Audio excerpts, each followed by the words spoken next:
Hi guys, welcome to the channel. New video on one-arm training.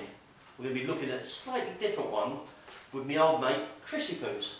Thanks Kevy Pops. If you remember our last video on one-arm training, we're actually going to show you a couple of drills you can do to enhance your hitting skills. Please subscribe if you haven't done so already, and as always, let's crack on.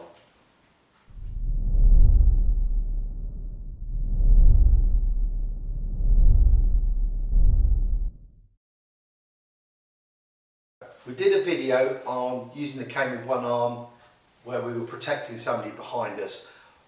What we thought would be good to do is actually practicing some strikes and some training exercises to develop power in a short place of distance. With before we said we don't want big motions, so even bringing your cane up on your shoulder, you don't want this large motion, so practice bringing it in close. From here I'm going to use the crook and I'm going to be striking, so just a normal strike. But what I need to do to get more power is just drop myself into it. It's not going to be as powerful as a big swing, but it still works. Bringing the pad up, on the shoulder again, I'm protecting, my arm's not in use, I'm striking down, but I'm dropping my weight down as well. As I'm doing that, I can then bring this down and have a drag strike with it as well. If we need to go up, we're bringing this up here as well. So getting this range, if you turn to the side, I've got these side swings, so I'm trying to keep this close in and not do large movements. We may be in a confined space, we may be holding somebody, protecting them, your arm might be out of action, you don't know.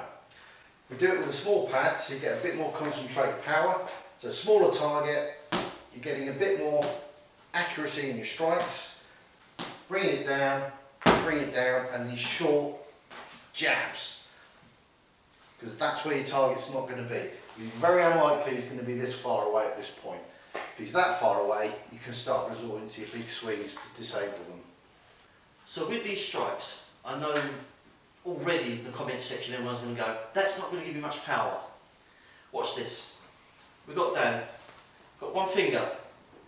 Here is your sternum. It is a nice little bit of bone, joins the rib cage, protects the heart. One finger.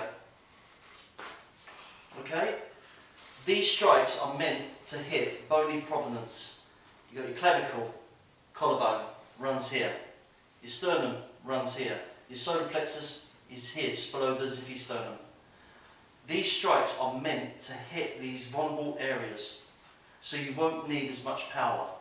So before you start writing in the comments that won't work, just try them out. What I'm going to do with Dan, he's going to square up to me, so I've managed to get into my defensive position. All I'm going to do is put the cane gently on his sternum, and I'm just going to move it probably about 2 or 3 millimetres at the moment. What we will do for you is put body armour on and go at about 10 to 30%. This is going to be a 2 or 3 millimetre strike. He's not going to be very happy with me. I didn't even leave contact. I left that on and I just flicked my wrist. Sternum, you've got the xiphoid process. If you drop a bag of sugar on that, which is about 1 kilo or 2.2 pound, you can cause some nice damage there. Here, problem?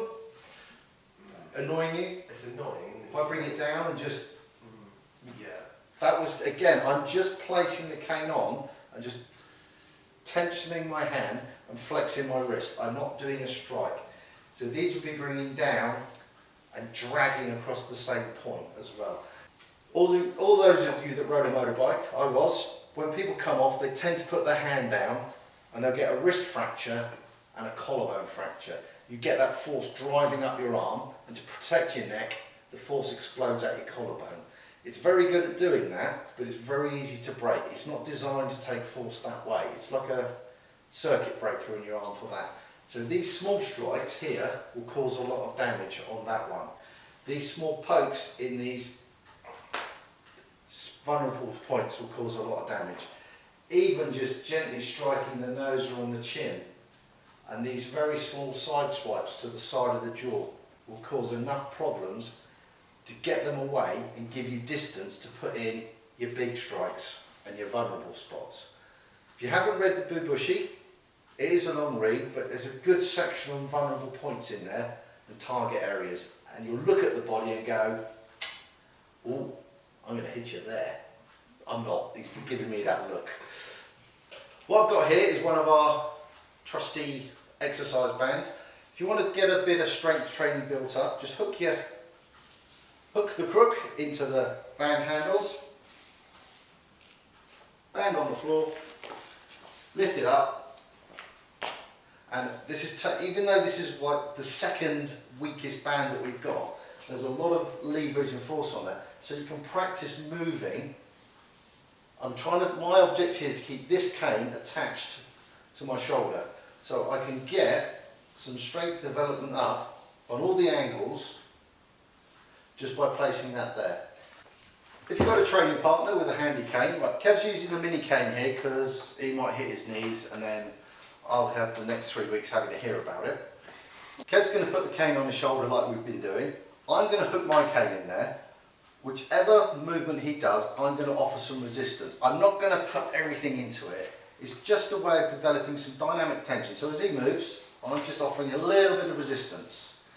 I'm not trying to unseat him or cause problems, just for a little bit. I can probably tell by now your shoulder's getting a little bit. Yeah, so it's just a little two-man drill you can do. And then from there, if I unhook it, you can then strike down and then drag. So with a partner, you've got a little bit of dynamic tension, releasing drills, striking and dragging drills as well. To get your hands and arms and shoulders, as Chris says, Chris takes a little step back. This is another drill you can do, just from a distance. Yep.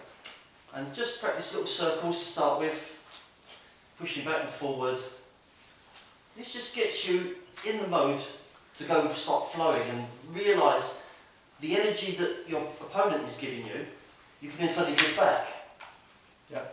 So this falls into a bit of exercise, bit of qigong, bit of sticky cane, and a bit of dynamic tension for your strike. So it's a good all-round drill if you want to try it out. Thanks for watching, guys. Keep your comments coming and give us a thumbs up. As always, please subscribe if you haven't done so already. Let the world know that we're here. Don't forget to ring the bell. Don't forget to breathe the fear.